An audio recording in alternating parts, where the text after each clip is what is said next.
भारतीय क्रिकेट को उपलब्धियों का पर्याय बनाने वाले कैप्टन की कहानी। धोनी धोनी धोनी, ये वो नाम था जिसको सुनकर अक्सर गेंदबाजों का गला सूख जाया करता था। अपने बाहुबल से बल्लेबाजी को आसान बनाने वाले कैप्टन कूल हर एक दिन चर्चाओं में छाए रहते थे। शायद ही कोई मैच ऐसा होता था जिनमें उनके प्रशंसक उनसे निराश होते हों। हारे हुए मैच को जिताने का दम भरने वाले पूर्व भारतीय कप्तान महेंद्र सिंह धोनी की बल्लेबाजी तथा बुद्धिमत्ता के सभी कायल हुआ करते थे। इसके बाद अनेकों मौके ऐसे आए जब वे अकेले ही पूरी विरोधी टीम पर भारी पड़े। तो आइए जान लेते हैं माही के द्वारा खेली गई कुछ यादगार पारियां जो आज भी फैंस के दिलों में बसी हुई हैं। एक पारी जो सबसे ज्यादा पसंद की जाती रही है वो है महेंद्र के द्वारा एडिलेड क्रिकेट ग्राउंड में 2012 में खेली गई इनिंग, जिसने मैच का पासा पलट के रख दिया था। इस मैच में भारत को ऑस्ट्रेलियाई गेंदबाजों ने घुटनों पर ला दिया था। भारत को जीत के लिए 270 रनों का लक्ष्य मिला था, लेकिन जेवियर डोहर्टी तथा क्लिंट मैकाई की जबरदस्त गेंदबाजी के सामने भारतीय बल्लेबाज कुछ खास नहीं कर पाए थे। अंतिम से पहले ओवर में डोहर्टी ने जडेजा को आउट कर अंतिम ओवर के लिए 13 रन छोड़ दिए थे। उस दिन के स्टार बॉलर क्लिंट मैके ने जब अंतिम ओवर डाला तो अश्विन चिंतित दिखे। शुरुआती 2 गेंदों पर केवल 1 रन ही बना सके। इसके बाद तीसरी गेंद पर जैसे ही धोनी सामने आए तो उन्होंने मैके की गुड लेंथ बॉल को लॉन्ग ऑन के ऊपर से उड़ाते हुए 112 मीटर लंबा जड़ दिया। इस छक्के का ऐसा असर हुआ कि अगली गेंद मैके ने प्रेशर में आकर नो बॉल डाल दी और इस पर 3 रन बना धोनी मैच को अपने करीब ले आए। इस मैच में धोनी ने शानदार 44 रन की पारी खेल मैच को जिता दिया था। 2011 विश्व कप फाइनल में धोनी की फिनिशिंग पारी को कैसे भूला जा सकता है। अपनी सूझबूझ से उन्होंने स्वयं को आगे भेजते हुए कैसे गौतम गंभीर के साथ मिल 275 रनों के लक्ष्य को कितनी सहजता से हासिल कर लिया था, इसका अनुमान कोई लगा भी नहीं सकता था। जब विराट कोहली आउट होकर पैविलियन लौटे थे, इसके बाद नुवान कुलशेखरा की बॉल पर लगाया वो सिक्सर भी इतिहास में अलग ही वजूद रखता है। इस मैच में खेली गई उनकी इस पारी के लिए उन्हें मैन ऑफ द मैच भी चुना गया था। इसके अलावा धोनी ने कैसे 2005 में श्रीलंका को धोते हुए रन बना डाले थे, अपने व्यक्तिगत हाई स्कोर भी।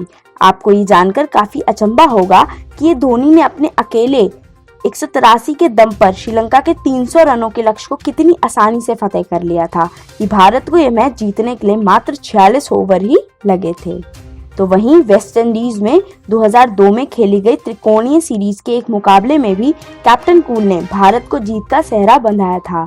श्रीलंका के खिलाफ उस मैच में भारत को पोर्ट ऑफ स्पेन के मैदान पर 202 रन का टारगेट मिला। कठिनाइयों से भरी उस उबड़ खाबड़ पिच पर भारतीय शीर्ष बल्लेबाजी औंधे मुंह गिर पड़ी थी। पिछले बल्लेबाजी भी अपने विकेट गंवा बैठी, लेकिन महेंद्र सिंह धोनी के मजबूत इरादों के आगे तो श्रीलंका ने घुटने टेक दिए। MS धोनी ने इस मैच में ईशांत शर्मा को दूसरे छोर पर ही रखते हुए अपने दम पर मैच जीता दिया था। उन्होंने अंतिम ओवर में इरंगा की ऐसी पिटाई की कि वो सपनों में भी याद रखेंगे। इस ओवर में भारत को 15 रनों की दरकार थी। पहली बॉल डॉट खेलने के बाद धोनी ने दूसरी गेंद को सीधा छक्का जड़ा और इसके बाद तीसरी गेंद पर चौका, चौथी गेंद पर छक्का जड़ा। उन्होंने जीत अपने पाले में डाल ली थी। आपको 2007 T20 विश्व कप का सेमीफाइनल तो अवश्य याद होगा।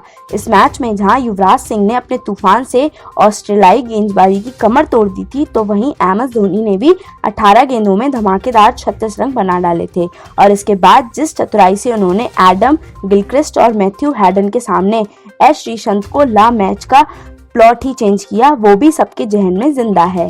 DRX रिव्यू सिस्टम में तो उनका सक्सेस रेट अविश्वसनीय रहा। एक बार तो उन्हीं की वजह से युवराज सिंह अपना उच्चतम व्यक्तिगत स्कोर बना पाए थे। हुआ यह कि 2012 में इंग्लैंड के खिलाफ खेलते हुए युवराज सिंह को जब कॉट बिहाइंड आउट दिया गया था तो धोनी की जिद पर ही उन्होंने DRS लिया और युवराज नॉट आउट करार दिए गए। इसी मैच में युवराज ने 150 रन का अपना हाईएस्ट इंडिविजुअल स्कोर बनाया। इस प्रकार जब उनके एक द्वारा लिए गए DRS ने मैच की बाजी पलट दी थी। बात 2017 की है, जब पांड्या की गेंद पर उन्होंने इयॉन मॉर्गन को विकेटों के पीछे लपक लिया था, पर अंपायर ने हामी नहीं भरी तो वे तुरंत ही रिव्यू के लिए गए। डिसीजन रिव्यू में धोनी सही साबित हुए। मॉर्गन के आउट होते ही मैच मैच भारत की मुट्ठी में आ गया। ऐसे अनेकों उदाहरण भरे पड़े हैं जहां उन्होंने अपनी सूझबूझ का इस्तेमाल करते हुए विरोधी टीम को शिकस्त दी है। उनकी डीआरएस रिव्यू सक्सेस रेट को देख डीआरएस को धोनी रिव्यू सिस्टम भी कहा जाने लगा था। इसमें कोई संदेह नहीं है कि वे भारतीय क्रिकेट के महानतम कप्तान थे। उनके तेज दिमाग, स्फूर्ति तथा विस्फोटक बल्लेबाजी का तरीका अपने आप में नायाब था। उन्होंने भारतीय टीम को अंतर्राष्ट्रीय टूर्नामेंट जीतने का वो सिलसिला शुरू किया जिसकी कल्पना भी नहीं की जा सकती थी। वे तीनों बड़े खिताब जीतने वाले दुनिया के एकमात्र कप्तान हैं, लेकिन इतने बड़े क्रिकेटर को अपने करियर के अंतिम समय पर वो विदाई नहीं मिल पाई जिसके वो हकदार थे। इस चीज का मलाल हर एक खेल प्रेमी को हमेशा रहेगा।